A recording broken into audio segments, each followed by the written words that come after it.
പൊതുവെ എല്ലാവരും പറയും ഈ ഡ്രാഗൺ ഫ്രൂട്ട് ടേസ്റ്റില്ല എന്നൊക്കെ. പക്ഷേ ഇത് കുട്ടികൾ പോലും വീണ്ടും വീണ്ടും ആവശ്യപ്പെടുന്നതാണ് ഈ ടൈറ്റാനിയത്തിലെ ഡ്രാഗൺ ഫ്രൂട്ടിൻ്റെ പ്രത്യേകത.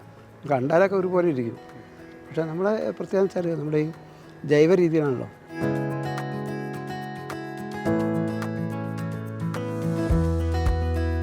പൊതുമേഖലാ സ്ഥാപനമായ ടൈറ്റാനിയത്തിൽ ടൈറ്റാനിയം ഡൈഓക്സൈഡിന് പുറമെ മറ്റൊന്നിനും കൂടി വൻ ഡിമാൻഡുണ്ട്: ഡ്രാഗൺ ഫ്രൂട്ട്.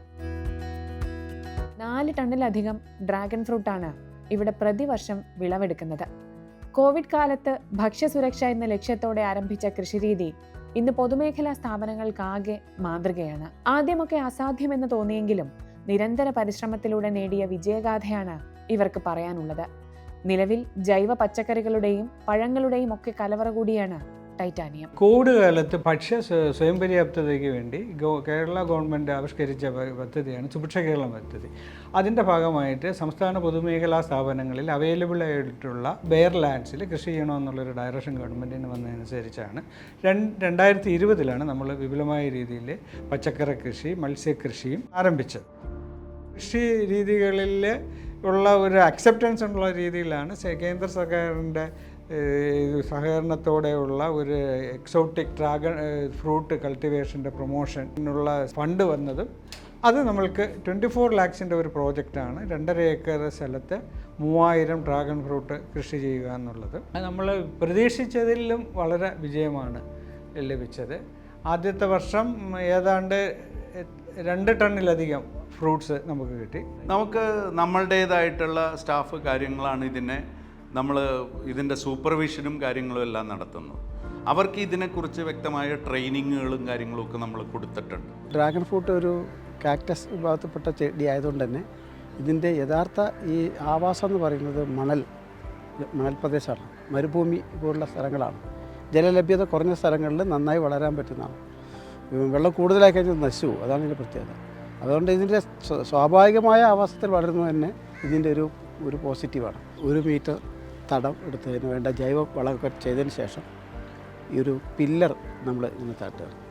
ഈ കണ്ടില്ലേ, ഇതേ പില്ലർ ഇത് നമ്മൾ നാട്ടിയതിന് ശേഷം അതിൽ നമുക്ക് മുകളിൽ ഈ റിങ് 2 ഹോൾ വെച്ച് നമുക്ക് ടയർ ഘടിപ്പിക്കാനുള്ള സംവിധാനമൊക്കെ ചെയ്തിട്ട് ഇതിനകത്ത് താഴ്ത്തി വെച്ചതിന് ശേഷം ഈ തൈ നമ്മൾ നടുകയാണ്. ഒരു പില്ലറിൽ തന്നെ ഞങ്ങൾ 3 എണ്ണം നട്ടുള്ളൂ, 4 എണ്ണം വരെ നടുന്നവരുണ്ട്. നട്ടതിന് ശേഷം അത് വളർന്ന് ഈ ടയറിന് മുകളിലൂടെ എത്തുമ്പോഴത്തേക്ക് നമ്മളത് കട്ട് ചെയ്ത് കൊടുത്ത് സ്പ്രെഡ് ചെയ്ത് വിടുക. അങ്ങനെ ആണ്. അപ്പോൾ സ്പ്രെഡ് ചെയ്യുമ്പോഴാണ് കൂടുതൽ ഈൽഡ് നമുക്ക് കിട്ടുക. കഴിഞ്ഞ വർഷം നിങ്ങളിപ്പോൾ 2003 നട്ടിരിക്കുന്നത്. കഴിഞ്ഞ വർഷം എന്ന് പറയുന്നത് 2ാമത്തെ വർഷമാണ്. ഞങ്ങൾക്ക് ഏകദേശം ഒരു 4 ടൺ ഞങ്ങൾ വിറ്റു.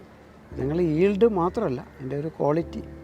അതുകൊണ്ട് തന്നെ ഇപ്പോൾ നമ്മളിപ്പോൾ ഏത് വിലയ്ക്ക് നമുക്ക് പോകുന്നുണ്ട്. ഇത്ര വില ഇപ്പോൾ പൊതുവേ മാർക്കറ്റിലെ വില കുറഞ്ഞാൽ പോലും നമ്മളെ സാധനം അന്വേഷിച്ച ആളുകൾ വരുന്നത്. ഇപ്പോൾ നമ്മൾ ഇന്ന് ഏകദേശം ഇപ്പോൾ 600 കിലോ ഞങ്ങൾ ഹാർവെസ്റ്റ് ചെയ്തു. 600 കിലോ ഇപ്പോൾ നമ്മൾ വിറ്റുപോയി ഏകദേശം.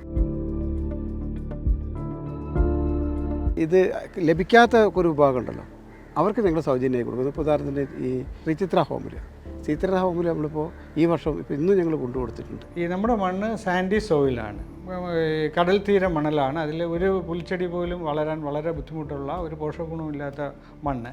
അതിനെ എങ്ങനെ പോഷകമൂല്യമുള്ള കൃഷിക്ക് അനുയോജ്യമായി കൺവേർട്ട് ചെയ്യാമെന്നുള്ളതിനെക്കുറിച്ച് ഈ കൃഷി വകുപ്പിലെ ഷിനു, ജോസഫ് എന്നീ കുടപ്പനക്കുന്ന് കൃഷിഭവനിലെ 2 കൃഷി ഓഫീസേഴ്സിൻ്റെ സഹായത്തോടെ അവർ ഏതാണ്ട് ഇവിടുത്തെ ഒരു സ്റ്റാഫിനെ പോലെ ദിവസങ്ങളോളം ഇവിടെ നമ്മളോടൊപ്പം കൂടി നിന്ന് കോർപ്പറേഷൻ്റെ ഇതിൽ നിന്നും ആ കോവിഡ് കാലത്ത് 1000-ലധികം ട്രക്കുകൾ, അതായത് നമ്മുടെ ഒരു 15-20 ഏക്കറോളം മണലാരണ്യത്തിൽ 1000-ലധികം ട്രക്കുകളിൽ ജൈവ കമ്പോസ്റ്റ് ഡംപ് ചെയ്ത് അതൊന്ന് പാകപ്പെടാൻ വേണ്ടി ഒരു 2-3 മാസം എടുത്തു. അത് കഴിഞ്ഞിട്ട് ഈ മണ്ണിലേക്ക് നമ്മൾ ഇതുമായിട്ട് മിക്സ് ചെയ്ത് ഒരു ചാല് കയറി, JCB വെച്ച് ചാല് കയറി മണ്ണിന് ഒരു ചെറിയൊരു ലെയറിന് അടിയിലാക്കിയിട്ടാണ് ഇത് മണ്ണിനെ ഈ കൃഷിക്ക് അനുയോജ്യമാക്കിയത്. അതിൻ്റെ മേളിലാണ് നമ്മൾ പല വൃക്ഷത്തൈകളും പച്ചക്കറികളും കൃഷി ചെയ്തത്. മഴക്കാലത്ത് വെള്ളം കൂടുതൽ കെട്ടിക്കഴിഞ്ഞാൽ ചെടി നശിക്കും. ഇത് വെള്ളത്തിൽ നിൽക്കുന്ന ഒരു ചെടിയല്ല.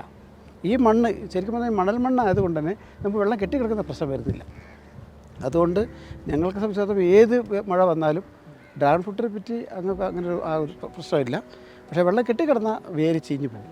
കെമിക്കൽ ഫെർട്ടിലൈസിങ് നമ്മൾ ഉപയോഗിക്കുന്നില്ല, എല്ലാം ജൈവ ഫെർട്ടിലൈസേഴ്സാണ് നമ്മൾ ഉപയോഗിക്കുന്നത്. കണ്ടാലൊക്കെ ഒരുപോലെ ഇരിക്കും. പക്ഷേ നമ്മളെ പ്രത്യേകത വെച്ചാൽ നമ്മുടെ ഈ ജൈവ രീതിയാണല്ലോ, അത് ഏത് ഫ്രൂട്ടും അങ്ങനെ തന്നെയാണ്.